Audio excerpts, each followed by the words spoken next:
제가 얼마 전에 어디죠? 학교에 강의를 가는데 라디오에서 저는 강의를 갈 때 올 때 유일하게 라디오를 듣습니다. 그전에는 라디오를 아예 안 들어요. 왜? 차를 안 끌고 다니니까. 근데 거리가 1시간 거리 되다 보니까 라디오를 듣는데 거기에 성저숙증 얘기가 나오더라고요. 그런데 원인을 뭐라고 얘기하냐면 원인을 뭐라 그럽니까? 식습관, 육류에 관련되는 식습관, 사회 환경, 호르몬, 애들 호르몬의 변화, 뭐 기타 등등 모든 이런 것들이 결합이 돼서 나타난대요. 그래서 원인이 뭡니까? 몰라? 원인은 없어요. 그런데 나타난대요. 그래서 요거를 치료하려면 어떻게 가야 되느냐? 이제 약을 복용하는 이제 이 약 얘기가 나오는 거예요. 이거 관련되는 이제 치료법에 대한 얘기를 하더라고요. 원인을 모르는데 치료법은 있어요. 좀 이상하죠? 뭐가 좀 이상하잖아요. 그런데 제가 이 얘기를 딱 들으면서 이제 드디어 사회현상으로 애들한테 나타나기 시작을 했구나. 이게 바로 뭐냐면 성저숙증이라는 건 뭐냐면 신체가 어떤 변화를 일으킵니까?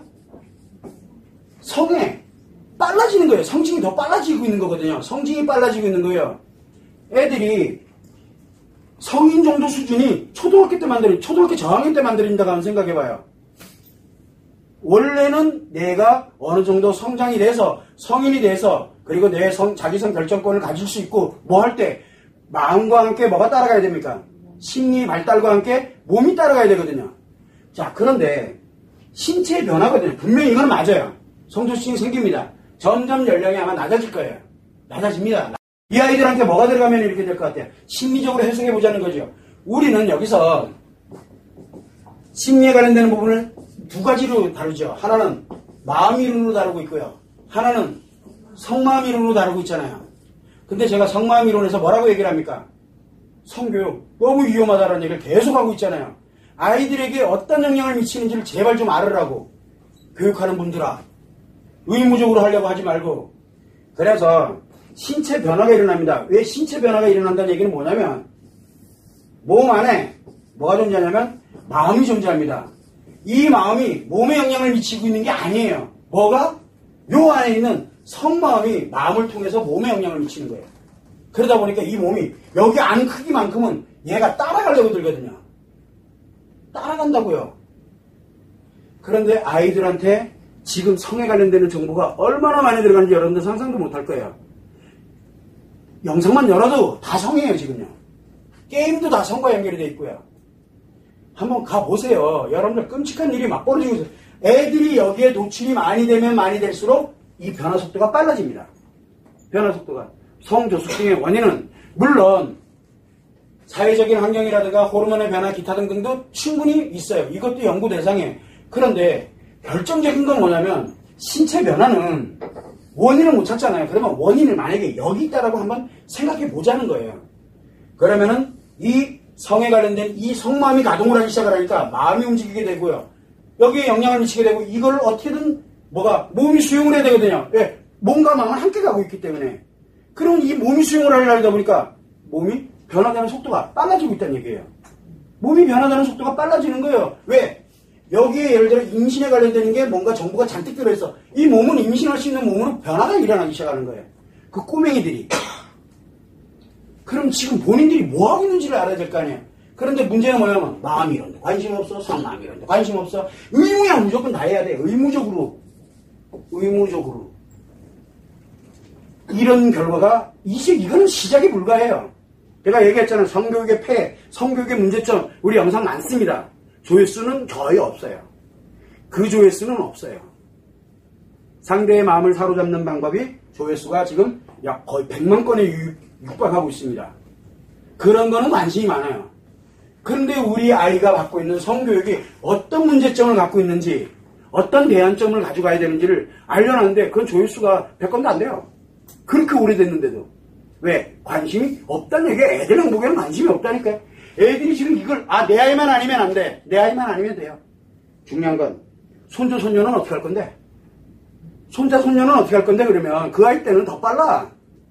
내 아이만 안 되면 안 된다고요? 미안한데 내 아이가 만나는 배우자 앞으로 막 가면서 사귀는 아이들 그 아이들이 이걸 겪고 있으면 어떻게 할래요? 이게 신체가 이 성과 마음에 맞도록 몸이 변화간다니까. 몸이요. 그래서 여러분들은 성조숙증의 원인은 다 좋아요. 이거 그래 이럴 수 있어. 근데 원인 못 찾고 있잖아요. 그리고 약물로만 가려고 그러잖아. 그러면 여기를 한번은 눈여겨서 보면 이거는 알고 조금만 대처를 해주게 되면 아이들의 그거를 훨씬 더 줄여갈 수도 있고 어쩌면 좀 더 연구를 하면 진짜 치료법이 만들어질 수도 있잖아요. 돈 안 들이고 양 복용 안 하더라도. 그래서 지식은 심리에 어떤 영향을 미치는지, 특히 성지식은 심리에 어떤 영향을 미치는지를 진짜 분석해야 돼요. 그리고 거기에 마음에 관련된 이 마음의 영향이 아이들에게 어떤 영향을 미치는지 지식은 굉장히 위험하거든요. 인성교육을 하면 할수록 인성이 더 망가진다는 걸 사람들은 인식을 못해요. 왜? 다 지식교육이기 때문에. 그게 슬픈 현실이에요. 질문은 잘했어요. 성조숙증은 선생님이 생각하는 이론적 관점에서 볼 때는 성조숙증은 성 정보가 많이 들어가면 많이 들어갈수록 빨라져요. 몸이 변화되는 속도가 빨라집니다. 그걸 여러분들이 참고를 해주시면 돼요. 또 지금 한 7살, 8살만 돼도요. 그냥 얘기할게요. 어차피 애들 얘기니까. 음경이 커집니다. 하려고 듭니다. 배웠거든요. 그 아이들은 우리가 여자아이들 같은 경우는 성징이 전신에서 나타납니다. 그리고 우리가 말하지 생리라든가 이런 걸 통해 가지고 나타나거든요. 성조숙증은 나타납니다. 가슴과 연결되어 있고 성과 연결되어 있고 근데 남자아이들은 성기로 나타납니다. 그래서 벌써 7, 8살 되면요 음모가 나오기 시작을 하고 여러분들 상상도 못하는 일이 지금 애들한테 막 벌어지고 있거든요. 엄마한테 얘기할 것 같아요? 쪽팔리게. 옆에 여자친구 안 이뻐? 반 바꿔달라고 난리쳐요. 그래서 난리 나잖아요. 그럼 엄마가 와가지고 이 새끼가 바꿔주려면 바꿔주지. 개박살 내니까 선생님 어떠세요? 이쁜 애들 이상해졌잖아. 애들 데리고 이쁜 애들 다 지금 이 나이냐고 지금 이 애들이. 정신 똑바로 차려야 돼. 이 성이 얼마나 무서운 건데요. 죽고 살리는 일이에요 이게. 때 됐을 때 자연스럽게. 그래서 사람들이 저한테 많이 물어봅니다. 선생님 그럼 성교육은 언제부터 하는 게 가장 좋습니까? 라고 물어봐요. 그때 제가 그냥 주저함 없이 얘기하잖아요. 자아형성기 때 해야 된다라고. 자아형성기 때. 그러면 그전에는 보호해야 돼. 안전하게 보호를 해야 돼. 그 아이들. 보호만 하면 돼요. 성교육 왜 합니까? 내가 니한테 5살 때부터 성교육 시켜놨으니까 네가 지금부터 네 몸 네가 보호해. 이게 말이 되는 얘기냐고요. 그 애들이 뭘 안다고. 교육 왜 합니까? 의무적으로. 교육을 시켜놨으니 지금부터 문제 생기는 건 다 네 책임이야. 꼬맹이들한테 그거 아니잖아요. 그래서 제일 슬퍼요. 애들한테. 너무너무 아파요 이게. 아예 성 얘기만 나면 제가 아주 하다가 뒤집어져요. 어쨌든 그렇게 참고를 해주면 될 것 같아요.